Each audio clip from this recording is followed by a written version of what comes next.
En cherchant à obtenir des pétunias à la couleur plus intense, les scientifiques se sont trouvés devant un résultat inattendu. Les fidèles messagers ARN des gènes donnant la couleur avaient mélangé leurs pinceaux. C'est Jan Kouter à Amsterdam qui me l'a raconté. Tout s'est passé dans cette serre. C'est ici que nous avons fait les premières expériences. Les plantes ont poussé et nous avons pu observer ce phénomène étrange pour la première fois. Quand nous avons commencé les expériences sur les pétunias, en insérant des gènes dans les plantes de cette couleur-là, par exemple, nous avons découvert que les fleurs de certaines plantes étaient toutes blanches. Ce furent les premiers signes du processus d'interférence ARN qui finit par provoquer des changements épigénétiques. Le point de départ du processus d'interférence ARN est la molécule d'ARN double brin. Les deux brins sont complémentaires et rattachés l'un à l'autre. Ils sont divisés en petites parties et ce sont ces petits morceaux de molécules ARN qui entraînent finalement des changements épigénétiques.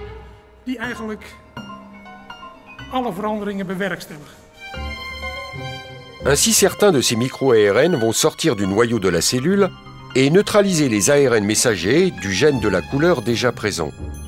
D'autres vont directement bloquer la fabrication des ARN messagers à partir du gène.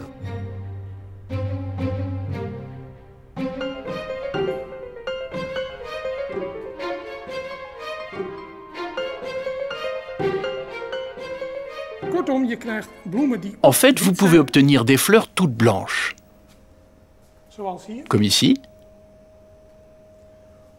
ou des fleurs en partie blanches. Ici, les régions de couleur blanche montrent bien que le gène ne s'est pas exprimé en raison du changement épigénétique. Mais juste à côté, dans cette partie, on voit que le gène n'est pas complètement inactif. C'est un phénomène typiquement épigénétique. Vous pouvez trouver les deux extrêmes. Là où le gène est actif à 100% ou totalement inactif. Et là, toutes les nuances entre les deux. Cette découverte de l'interférence ARN chez les plantes a permis depuis des avancées considérables de la recherche chez les animaux et les hommes. Grâce à ce type d'ARN, on sait maintenant agir sur l'expression d'un gène donné, ce qui rend possible de nouvelles voies thérapeutiques et de nouvelles recherches. Cela nous montre qu'il existe encore un autre niveau de contrôle. On se rend compte à présent que ces micro-ARN non seulement servent de déclencheurs, mais aussi régulent la quantité de protéines fabriquées. Et ces ARN-là, on est en train de comprendre à quoi ils servent. Donc il y en a qui vont servir à structurer, il y en a qui vont servir à réguler l'expression d'autres gènes ailleurs, et il y en a qui vont faire des tas de choses dont on ne sait même pas encore ce qu'ils font.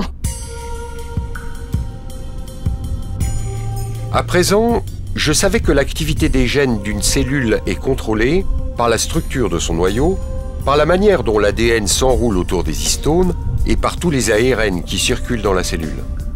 C'est ce que les scientifiques appellent le profil épigénétique de la cellule.